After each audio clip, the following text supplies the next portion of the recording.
It's time for the 32081 Scoreboard Show. Let's recap the latest weekly scores and highlights from around the county. And thank you for listening to this edition of the 32081. As always, I'm Todd, and we're going to run through all of the scores here for you in St. Johns County. And we're going to kick things off with my good friend over at Bartram Trail, Super Mario. Super Mario, it was wet. Have you dried out yet today? Still trying to get there. Because it really was. It was a. You know, we talk about a battle of two halves. It was really the weather of two halves, because the first half was a torrential downpour, and the second one, while it wasn't a downpour, I think the field just turned into one big giant slip and slide. It looked like a total. I don't want to say a total mud pit, but it was close to it. Yes. Yeah. Well, you know, I got to give that Bartram Trail turf program credit, because, you know, you're right. It didn't turn into a mud pit. And I actually thought that field held up really, really well. So my hat's off to them, because they do a great job over there. You guys really take care of that field. Yeah. It's one of the coaches over there. He's in control of that program, and he really takes pride in the field. That's one of the better fields that's natural in this county, that looks good, and it's good all the time. So hats off to him, definitely. So let's talk about this game. I think, first of all, it was a defensive game. The weather was poor, and we'll talk about the offensive series, because I think Bartram Trail had a pretty good plan. They just couldn't execute with the weather. But on the defensive side, you know, this was a 10-0 win for Nease. However, that first touchdown came off of a forced fumble by the defense, which has been playing well all season and has been carrying this team. And if I remember correctly, I think it was recovered at the 4-yard line, which set up an easy rushing touchdown. And then a field goal later in the second half by Art Davis-Bear after a long Enrique Ordonez run. But really, it was a defensive game on both sides of the ball. And then I like to talk about special teams too, but would you agree with that? I totally agree with that. Let me start off by saying this. I tip my hat to the defensive coordinator and that defensive staff over there at Nease. Speechless. The kids played with grit the entire game. It was a total defensive game. The defense and the special teams made this game into what it was because of the weather and the field conditions and things of that nature. I mean, for anyone who loves the game of football, would have really loved to be at that game last night. Yes. Yeah, and you know, and you mentioned special teams too, and I got to say this about this. So there was one play in particular for Bartram that stood out, and that was a great punt by Art Davis-Bear by Nease, and Mario Middleton Jr. was back, and it was pouring down rain, and I'm sitting there thinking, nah, he's going to let this one go, and he actually stepped up and caught it, which probably saved the Bears another 10 yards, and I was like, wow, that's impressive.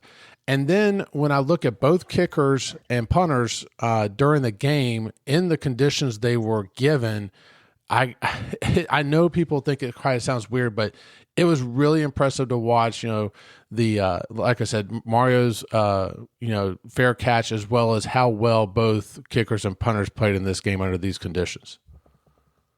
I don't think I've seen a game in as many years of doing refereeing and watching the game of football to see a game that was played and won like that. The conditions made it so difficult that the offense couldn't do anything and the defense were the ones moving the ball.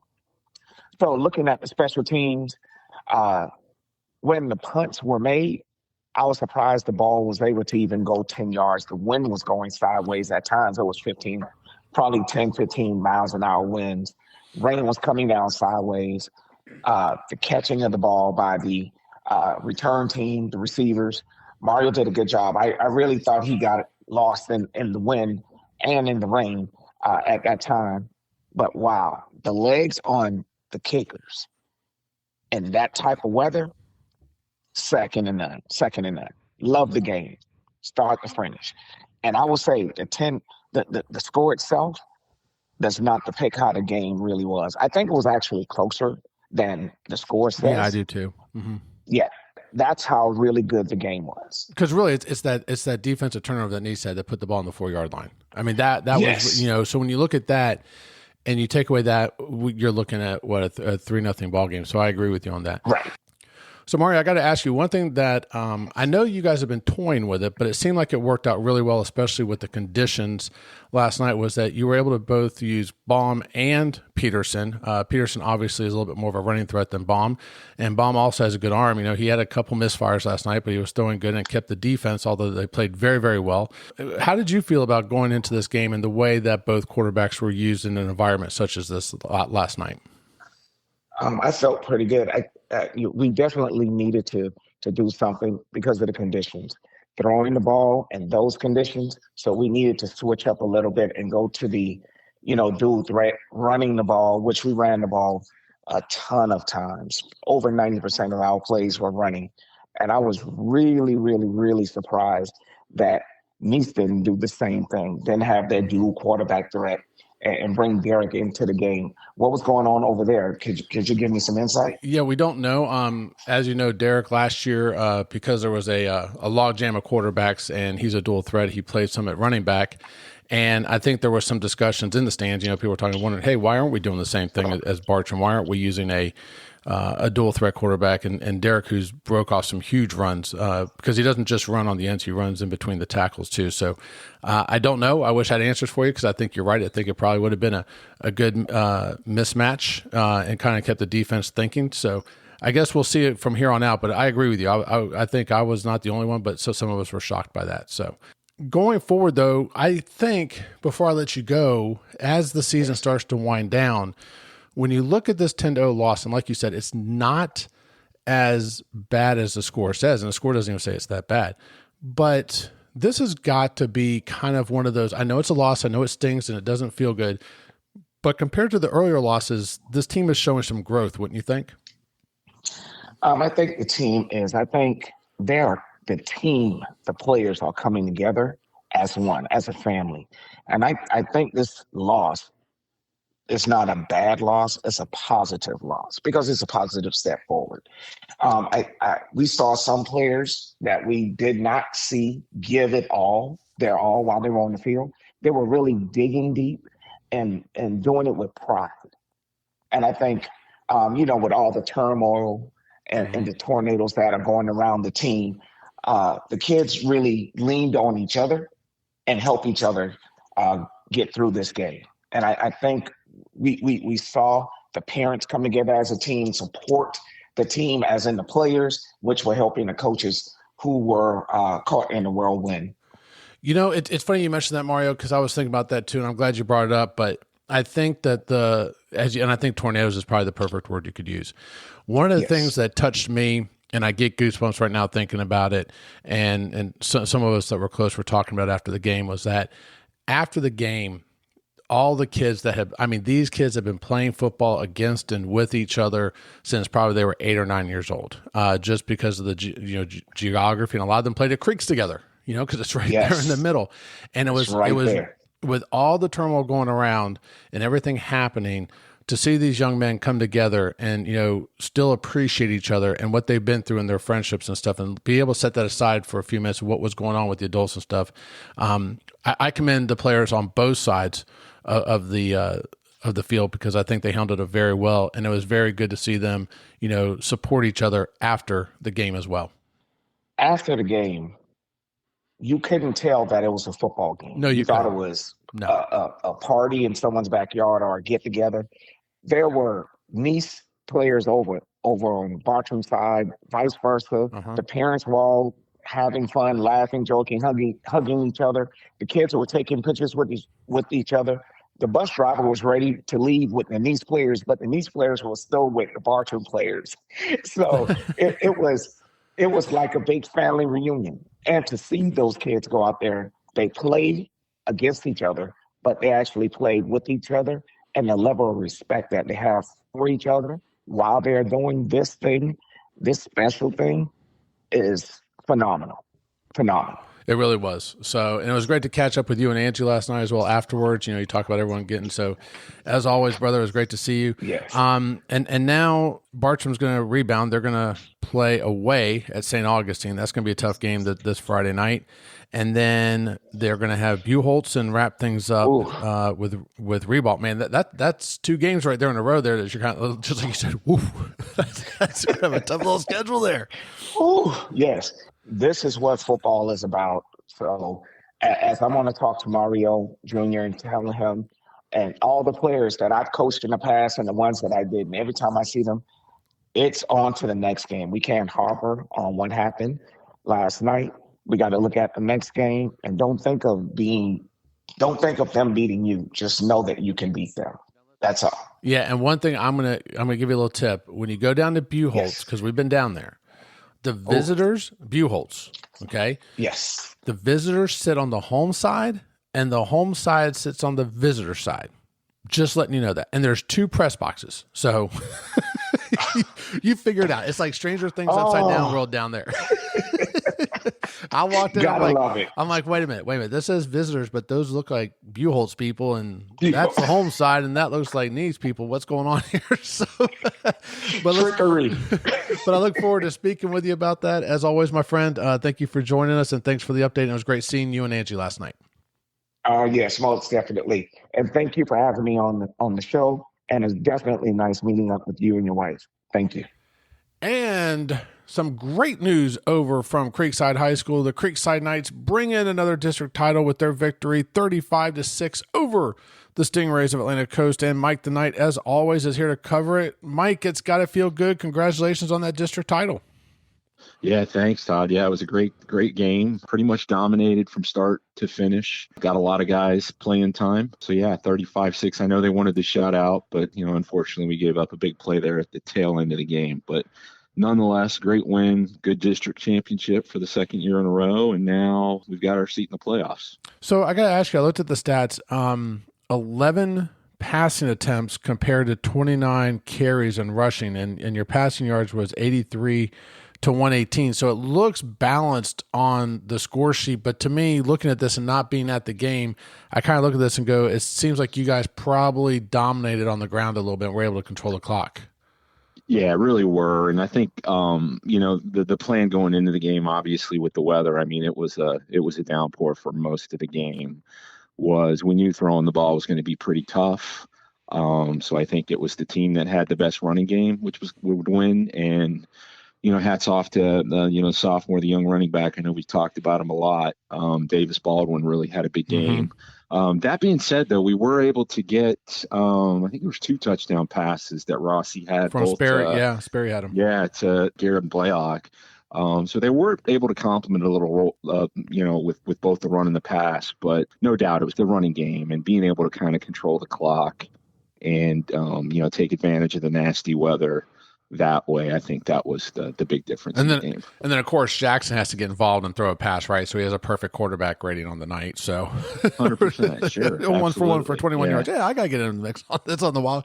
Was he in the Wildcat like usual, or was that just? Yeah, it's that hammer formation. Yeah. And we've been wondering when that was going to come. Right. We've done really, really well running it. Everybody knows it's coming. So we knew that pass was going to come. We just weren't sure when. So, Baldwin finished with 99 yards, just 1 yard shy of 100. And one of the things is that his average was, 4.5. And I remember my old high school coach, Ricky Medlock, back at Mandarin High, I'll age myself, saying, just give me 4 yards a down. 4 yards a down. And with him averaging, 4.5 yards a carry, that's got to be very encouraging going into the last 2 games of the season and rolling into playoffs, knowing that you're kind of looking like you're establishing that run. Yeah, and I think, that 4.5 in and of itself is a pretty impressive number. But I think when you really throw in the fact that we weren't hiding the fact that we were running the ball, and Atlantic Coast knew we were running the ball and had probably 7-8 guys in the box pretty much all the time, makes that 4.5 look that much more impressive, because it wasn't like we were really using the pass to set up the run. It was just big on big. We're going to run it. We're going to run it and see if you can stop it. So really impressed with the game that Baldwin had under those circumstances. You know, I gotta say, I tweeted out, or sorry, did I X'd out? Is it tweeted and X'd? I don't know what it is now. I believe it's X. Is now, it X yeah. now? So I X'd. Yeah, I believe it's X. Yeah, I X'd out last night. Congratulations to Coach McIntyre and the Creekside about winning their district. And my colleague Mike Lischio down from WNZF said, you know, his comment was, congratulations. He said, Coach Sean McIntyre is one of the most underrated coaches in the 904. And Mike, I got to agree with that. I think Sean's done a great job. I mean, he's got a heck of a schedule that we've always talked about, but to rally for 2 years in a row and get a district and know that you're going into the playoffs with 2 more games to go, he is a great coach. And I know Mike's probably saying he's underrated, but a lot of people in this area know how good of a coach he is. Yeah, I mean, he really is. And he runs such a great program. I've been fortunate enough to experience it both as a parent and as well as a JV coach in his program. And it's just that. It's not a team. It's a program from all levels, from the freshman JV team all the way up to varsity. And I think the most amazing thing about it is, you know, unlike a lot of the Duval County schools, you know, we're not blessed with a ton of just naturally gifted athletes, and especially with all the, you know, the new schools that have been added to the county in St. Johns County. I think a lot of those athletes have now been spread out amongst a number of different schools, but yet, you know, he's able to find guys and, dare I say, like, you know, manufacture football players. You know, if he finds a kid that has the want and the attitude and is willing to put in the work, and they stick with the program, do what they have to do in the weight room and film room and everything else on the practice field, he does a really good job of putting together,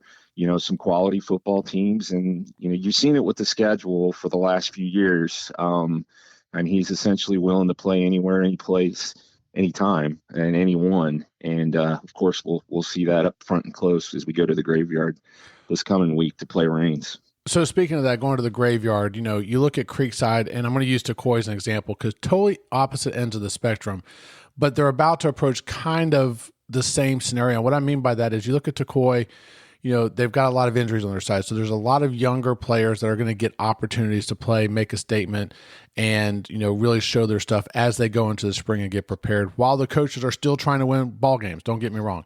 I know Coach Sean's going to try to win these games. That's what he does. He competes and stuff, but this is a little bit different. He might be looking at getting enough playing time. And again, he's the coach. I haven't spoken to him. I'm just speculating here. But in the same sense, he might see some of his younger kids get opportunities here as he tries to get the starters some work in. But you also got to weigh that balance of, now we know we're in the playoffs. We know we got 2 non-district games. So how do I balance keeping them fresh, but yet also ensuring that we get healthy, and those that might be a little nicked here and banged up here are also able to recover a little bit, wouldn't you think? Yeah, and I think, too, the misnomer, and I'm sure the message he'll have to the team this week is, you know, okay, yeah, we've won our district. We're automatically in the playoff. Don't think that we don't have anything to play for, because I know I had a conversation with him last week, and he thought, you know, even if we can finish the season at 5-5 with our schedule difficulty and the strength of schedule component that goes into the ranking, huge, we might still be in a position very similar to last year where we can host a playoff game and not have to go on the road. So, you know, there's still something to play for. Obviously, he's going to play these games to win. But to your point, though, I think, you know, I think I mentioned it last week. We've got some guys that are banged up, and, you know, I think, you know, having the bye so late in the season has taken its toll. So if things were to get out of hand or out of control, I think in the upcoming game, I think he'd be pretty quick to get those younger guys in to get some experience. But, you know, last year this was I think a 2-possession game going into the fourth quarter with Reigns when we played them at home last year, and then they kind of ran away with it there in the last quarter. So you just never know. I will say this. I thought this past week was the most complete game we've played in all 3 phases, special teams, offense, and defense. And I think if they can continue to do that and not, you know, we always say Creekside can't beat Creekside. If they can continue to do that, they can keep themselves in just about any game. So we'll see. But, yeah, the goal is now we've got the district championship in our pocket. We know we're in the playoffs. Now we got to work to see if we can host a playoff game. Yeah, and I don't want to look past Reigns, but I got to tell you, I'm looking forward to that Creekside Ponte Vedra game because it seems like all the intercounty games this year have been really good. You know, even the Tocoi Beachside game was 10-7 at half. These kids have been playing each other really strong, and it's been a good season for St. Johns County. So I'm sure Mac's going to have the team ready to go. And the last thing I had to ask for you is that with that statement about ready to go, you know, you've rebounded from that 0-3 start. Now you're in the playoffs. How's the team's mentality right now? Are they pretty much like, hey, we're going to take this week by week? Are they, you know, ready to get back to work and just not taking it to the, you know, to the top of mind, saying, hey, we're in the playoffs, we don't have anything to worry about, like you were kind of saying that you were having that discussion with Mac about going 5-5. What's the team's mentality overall right now? Yeah, I think you know, this is a team that I think, especially with some of the senior leaders that they have, they really kind of take the personality of their coach. So I think it's just, you know, let's not think about the long term. Let's think about this next week and doing the best that we can do to have a great performance against Rain. So I'm sure the mentality will be, hey, let's come out to work again Monday and get ready to go out with Rains on Friday night. And that Rains team is good. Could you imagine Creekside getting a victory there? Oh boy. Yeah, dare I say that would be one of the bigger, if not the biggest upsets. That's I had an opportunity to watch Reigns a couple of times this year, and you know they were a state finalist last year, and they're better than last year. I think. I was just going to say I think this team is better than last year's team. Yeah. So yeah, no doubt they've got some dudes. We'll just have to go in there and play our kind of game and not make mistakes and see what we can do. And like I said, going up against a team like that right before the playoffs, I don't think can hurt you. I think it'll get you're playing against the best of the best right there, like you said, state 4 finalist last year. So I think it'll be good for the Creekside Knights. So, Mike, we'd like to wish you guys good luck. Congratulations again. This is going to be a great feeling for all of you to have the district championship under your belt, knowing that you're going to roll into playoffs. We wish you the best of luck against the Vikings as we talk about that game and wrapping up your season with the season finale against Ponte Vedra. Thanks, Todd. Appreciate it. Have a good one. Get ready to huddle up. It's time for Making the Call with Abigail on the Scoreboard Show. Each week, Abigail breaks down an American football rule with sharp insights and game day energy. Let's kick it off. Welcome back to Making the Call with Abigail. Rob, can you explain the difference between a live ball and a dead ball penalty and how they are enforced? Absolutely. So, first of all, the ball always has certain designations to it that people, unless you're an official, you probably don't realize. Whenever I teach new officials, I use the analogy of a light switch. So the ball is always either live or dead. Flip that light switch on or off. It's live or dead at all times. So during the play, between the snap and the tackle, that's your live ball period. And then after the tackle, from the tackle to the snap, that's your dead ball period. So the ball is either always live or dead. Similarly, it's got other designations, like the ball is always either in player possession or loose at all times during live ball. That designation doesn't exist during dead ball, but during live ball, the ball is either always in player possession or loose, light switch, on or off. There's many different types of loose, but that is the designation. It's either in player possession or loose. Another designation is the ball is always in a team possession, one or the other. Even when it's loose, it's always in a team possession. That's how we determine who gets the ball if it goes out of bounds when it's loose. The ball is always in a team possession. So going back to the question, live ball, dead ball, there are very specific rules around those two fouls that occur in the two different periods. So a live ball foul is any foul that happens during live ball. So any foul that happens between the snap and the tackle, like a hold or a pass interference or anything like that. If you get more than one live ball foul if you get at least one live ball foul on both teams, now you're in a situation that's called a double foul. That means that you have at least one foul on both teams, and those fouls would offset. If you have more than one foul on one team during live ball, now you're in a multiple foul situation, meaning that only one foul can be enforced and choices would be given to the offended team. So those are the scenarios for a live ball foul. A dead ball foul is a little bit different. During the dead ball period, that's when you would see things like potentially a personal foul, a lot of your unsportsmanlike conducts, fouls like that are often during your dead ball period. And again, that's any time between the tackle and the snap when we're not playing football. And those fouls could fall into similar situations. If we have an equal number of dead ball fouls that are 15 yards, unsportsmanlike or personal fouls, then those could and would offset, and we wouldn't enforce any yardage. If we have a not equal number of dead ball fouls, so we've got 2 on one team, 1 on the other, 1 for each would offset, and we would enforce the remaining foul. If you've got more than 1 foul on one team during a dead ball period, let's say you've got 0 fouls on one team and you've got 3 on the other team, you would enforce all 3. So that's an important designation between live ball, dead ball fouls. If you have more than 1 foul on a team during live ball, only 1 may be enforced, and the offended team has to make a choice on which one to enforce. If you have more than 1 foul during dead ball on one team, all of them may be enforced. Recently, there was a high school game, not in our state, in another state, where the kickoff following the try after a touchdown was done from the 2-yard line, not their own 2-yard line. They weren't kicking 98 yards. The kickoff was from the opponent's 2-yard line.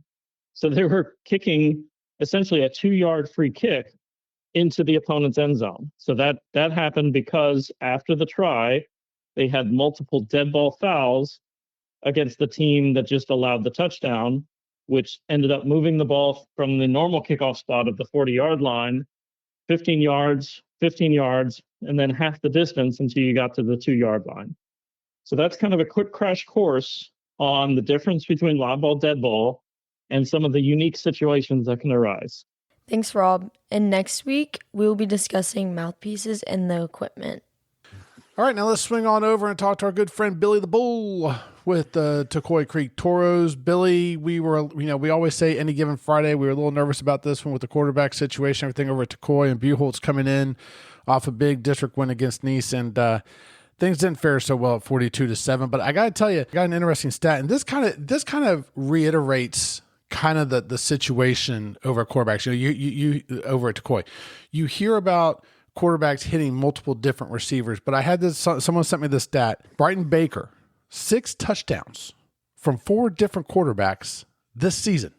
You don't hear about that. It's definitely an interesting stat, and when you look a little deeper into it, it's actually he'll be leading the team with touchdowns tied with Andrew Dolan tied with him over the quarterbacks.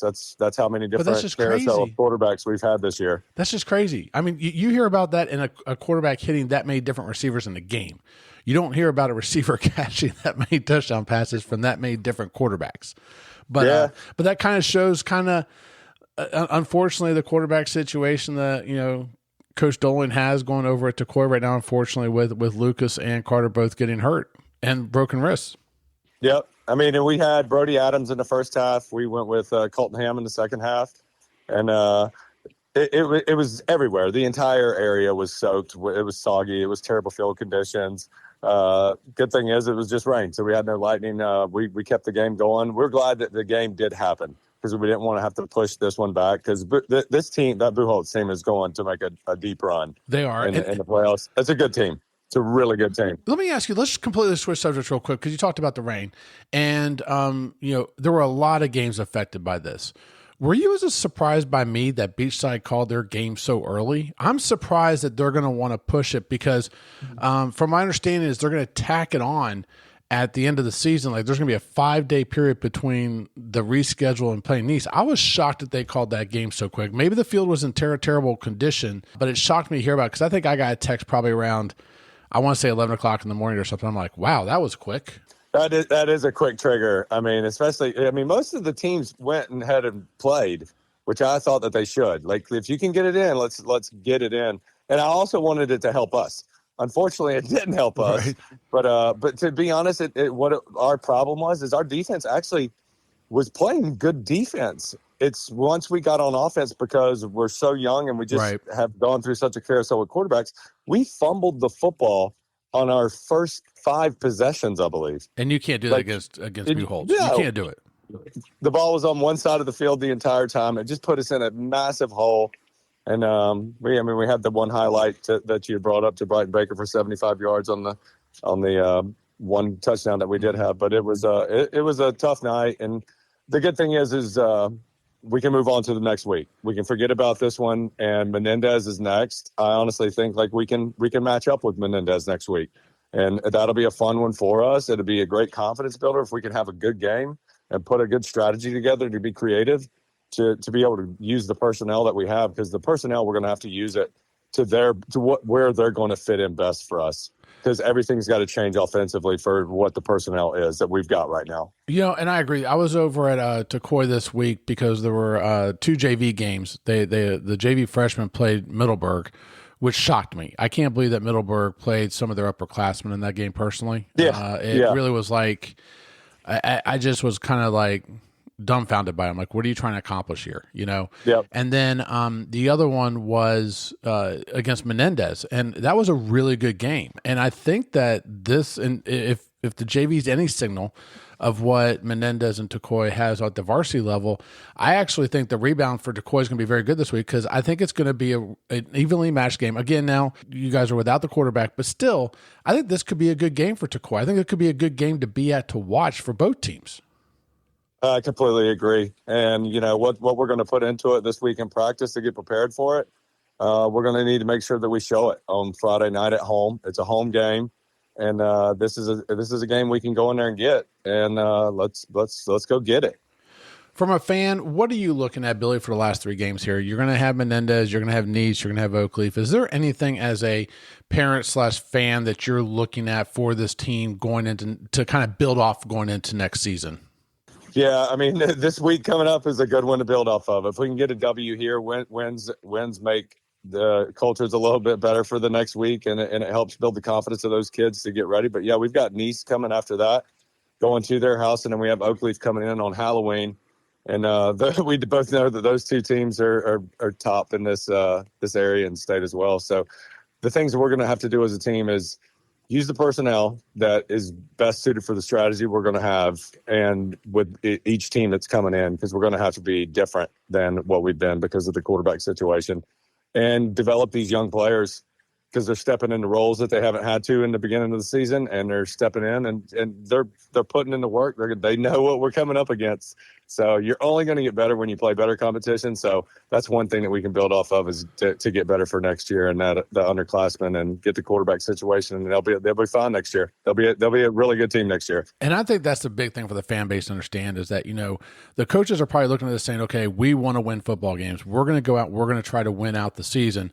These younger players, though, are looking at like, okay, how can I get this experience now? How can I take advantage of this opportunity that I'm getting this early on, and then carry that experience into the spring? Because that's where it's going to matter for these underclassmen, is who's going to step up, who's going to make that starting role. And, some of them, like you said, are getting that opportunity to get these reps in and get better right now, and then be able to show their stuff in front of their coaches come spring. Yep. And you can see it out there on the field. When you look at the 2 teams, and these teams the teams that we're playing right now down the stretch, they're much bigger than us. But it's because we're playing younger players. But that's something that we're going to have to make sure that we're big into in the offseason, is getting these kids to gain some weight and strength. You know what? Horns up. Here we go. All righty, Billy. Thank you so much for joining us, and we look forward to hearing your report. Hopefully the Toros will pull out a victory against Menendez this Friday night. That one's going to be at Tocoi at 7 o'clock, so we look forward to hearing from you and hope they pull out a victory. Yep. Appreciate it, Todd. All right. We're going to wrap up the show, not with our least favorite, but the guy that brings us the action all the time from the Shark Tank, Mr. Jossum James, a good friend of mine. James, how you doing today? Doing great, Todd. Thanks for having me. I'm a little wired today.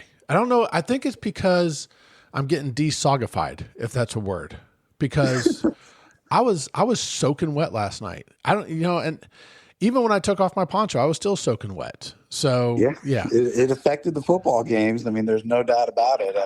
Those fields were soggy. And I'm going to tell you something else too. I'm not sure in college. I think they had the same rule in college. Yeah, they do. In college and the pros, the high schools to start thinking about enacting no umbrellas. Just have people wear ponchos, because when you get umbrellas, it pours rain on or water in front of the person in front of you. But anyways, I digress. So let's see. So Ponte Vedra goes over to Middleburg. Middleburg's touting this whole, undefeated season. They're doing great. And you and I even talked last week. We said, hey, hold on. They haven't really played anybody yet, but now they are. And what happens? The Sharks come away with a 41-14 district victory. And James, this was a huge victory. And I know we're going to get to the X's and the O's and the defense and the offense, special teams, but this is a huge victory because now you're going into Orange Park. I don't want to say it's a sure thing because nothing's a sure thing, but I do think the Sharks can take care of business, and they finish up runner-ups in the districts and, very well could be in the playoffs. Yeah, that's the important thing, right? Is stacking the wins, after a district loss, put themselves behind the 8 ball. And you know what? As a team, they've regrouped, found a running game, have more of a balanced offense. And just as you said, went into Middleburg, who was undefeated, 41-14 victory. And let me tell you something, just watching that game, Middleburg had an unbelievable running game coming into this. And that's kind of where I thought, this game could stay close. But let me tell you something, that Ponte Vedra defense was unbelievable. I think, and I haven't confirmed, I know there was definitely 4, but I believe there was 5 turnovers created by the defense. And of those 4 to 5 turnovers, the defense put the ball all the way in first and goal for the offense twice. And so it really set them up for a great victory. And, the normal culprits, we get Jack Burquest over the middle for a long touchdown pass. He's 6'3", 6'4", blazing speed, and always seems to go up and get the ball. He had a beautiful play, and going back to that defense, senior Finn Day had a couple of interceptions. Cooper Sebecki, I believe is how you pronounce his last name, had an interception as a corner. Just unbelievable defense, containing the running game, multiple interceptions, multiple fumbles, and just a great victory. So what's the attitude of the team now with Talon back? Because I know Talon brings a good talent back, obviously, to the team. But can you tell what the effect of his leadership has had on this defense? Because we saw it kind of go when he went out in the Nease game, and they had that one quarter where they really took away and won the game. And now he's back. It seems like the defense has just had that little extra oomph to them, if you will. It is really an unbelievable trait, and that's a leadership trait that he carries with him, and just makes everyone around him better. He is the leader of that defense, gets people in the right situations, brings the energy, and it's infectious. And you know what? Ever since he's been back, it's permeated throughout the team. And, it's unbelievable how one player really has that impact. But those kids and those winners out there that seem to have that behind them elevate everyone around them. And he's that guy. So we've also been talking this season about how they started out very heavy on the pass with Cole Rosendahl, and now you see Alex Winkles coming along, and I think he averaged somewhere last night just over about 5.5 yards a carry. Are you seeing this offense start to find kind of a rhythm going between the pass and the running game as they head into their last 2 games of the season and into the playoffs? Absolutely. It all comes down to the offensive line, right? I believe 4 out of the 5 are returning starters. They're great pass protectors, and that's why Cole was able to, accumulate the passing yards and numbers that he had. But it was a little unbalanced in the first 4 games of the season. But something's clicked, and they're opening up some big holes. I mean, I believe there are at least 2 runs of over 40, 50 yards up the middle. And that offensive line is found its gumshoe and found a way to really not only pass protect but open up some big holes, and they're doing a great job right now. Now we talk about Alex on the rushing side of things, but he also had 6 receptions last night for 24 yards. But also the interesting thing about this was 1, 2, 3, 4, 5, 6, 7. What is that? 7, 6. 6 different receivers Cole was able to hit. Again, spreading out the ball. David Doherty got into it with a touchdown pass. So it seems like the Sharks are starting to find a little bit of a rhythm between not only the rushing and the passing, but also, spreading the ball around, keeping the defense guessing, which will be key in the first round of the playoffs. And leading into that question, though, also is going into the playoffs, and I talked to Mike tonight about this about Creekside, because Ponte Vedra and Creekside are kind of in the same boat, which is going to be interesting because they play each other the last game of the season. But one thing is, JJ, is that they're going to go into that last game of the season, or these last 2 games of the season, possibly knowing they're in the playoffs. I mean, of course, they got to play Orange Park, but especially when they play each other, what's going to be interesting is the coaches are going to have to play that game of, okay, we do have to worry about where we're going to be seated. We do have to worry about where we're going to be in the playoffs and stuff like that. But then again, in the back of your mind, you're going, okay, wait a minute, I need to make sure my kids are fresh. I need to make sure there's no injuries. That's the big thing, right? You saw that week, but I don't know. It's going to be kind of interesting, don't you think, to see how both coaches at Creekside and Ponte Vedra play that last game of the season and where they think they stand going into the seeding process. Yeah, I mean, look, you mentioned it earlier. They're spreading the ball out, so they can keep people fresh. The offense has good weapons out there. They have a great screen game, which doesn't go as rushing yards on offense, but might as well be. Just little quick passes and screen game is a real strength of Ponte Vedra, and they have multiple running backs behind Winkles as well that can really do a great job. And Jack's not the only wide receiver out there that can make some plays, and so they can spread the ball out. They can keep people fresh. If that's winning is winning, and it's the most important thing. So Ponte Vedra is going to go into that last game of the season for sure, trying to win it. But if it's in the back of their mind saying, hey, let's reduce the injury risk, part of things, they've got some great players behind the seniors out there that can carry the load and still deliver a win if as long as Cole continues to distribute the ball and that offensive line continues to play as well as it has. All righty. Well, thanks, JJ. Appreciate you joining the show. We hope we get to talk to you about a victory over Orange Park next week, and thanks for everything you do. All right. Thank you, Todd. So to recap your scores from this week, Beachside called their game early in the day against Fleming Island and will make that up at the end of the season, which is interesting because now they will finish their season at home rather than on the road. Creekside wins their second district title. Congratulations to the Knights and Coach McIntyre when they beat Atlantic Coast 35-6. St. Augustine goes 2-0 in their district with a 56-7 victory over Clay. The Panthers top Bartram 10-0 and remain in second place in their district as Buchholz defeated Tocoi 42-7 and held on tight to that first place in 6A District 3. And Ponte Vedra stays a game back of Beachside in that district race with a decisive victory over Middleburg 41-14. Your schedule for this week: St. Augustine is traveling to Bartram for a 7 o'clock kickoff. Creekside is visiting the Graveyard at Rains and kicking off at 6:30. Beachside travels to Middleburg for a district game kicking off at 7.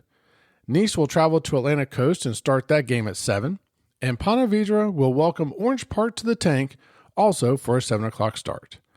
For Abigail, Rob, Jossam James, Mike the Knight, Billy the Bull, Super Mario, and Kuda Mike, I'm the Todd, and thank you for listening to the 32081.